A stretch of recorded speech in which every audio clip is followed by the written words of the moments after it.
မင်္ဂလာပါရှင်အခုထမိတ်ဆက်ပေးချင်တာကတော့ဒီလိုဘူးလဲပါမယ်နည်းနည်း site ကြီးတွေကပေါ့နော်နွားတီလဲတာအိမ်လေးနဲ့မိတ်ဆက်ပေးချင်တာဖြစ်ပါတယ်ပုံမှန်နွားတီလဲတာအိမ်ဒီဇိုင်းလေးတွေကမတို့ဘူးမပါဘဲနဲ့အောင်6တောင်း9တောင်းဝင်တင်ရှိရပါတော့အခုကတော့မတို့အရန်မိုက်တယ်ဘူးလဲပါမယ်ဒီလိုမျိုးပေါ့နော်နွားတီလဲတာအိတ်ကိုမှဈေးနှုန်းလေးက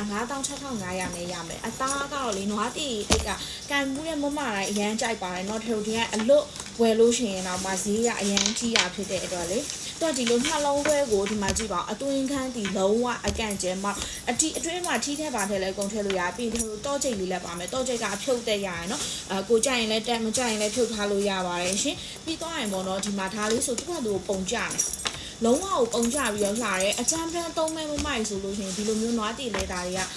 ယူတင်တယ်ပေါ့နော်သုံးတင်ပါတယ်ပြီးတော့တော့စစ်ခေါင်းတွေကအစား logo အပြည့်ပါမယ်ဒါကတော့အထက်ကတစ်လုံးပေါ့နော်အထက်ကတစ်လုံးဆိုလဲဖုန်းတွေဘာတွေဆက်နေတချို့ပုံမှန်အိတ်လေးမှာဆိုဒီလိုနှလုံးတွဲဆိုအထက်ကအိတ်ကဖုန်းတွေဘာတောင်ထည့်လို့မရလေးရှိတဲ့ဒါကတော့အဲ့လိုမဟုတ်ဖုန်းတွေဘာတွေလည်းထည့်လို့ရတယ်အစုံပလုံးဆက်နေပေါ့နော်ပြီးဘေးရွယ်ကျိုးရှည်လေးလည်းပါပါတယ်အဲ့တော့ဒီဒီဇိုင်းလေးကဘောင်းချာကတ်တွေလက်ဆွဲအိတ်တွေဖောက်တွေအစုံပါတာဖြစ်တဲ့ကြောင့်ကိုတကယ်လို့ကြိုက်တယ်ဆိုရင်အဆက်လေးရိုက်ပြီးတော့ order လေးတင်လို့ရပါပြီရှင်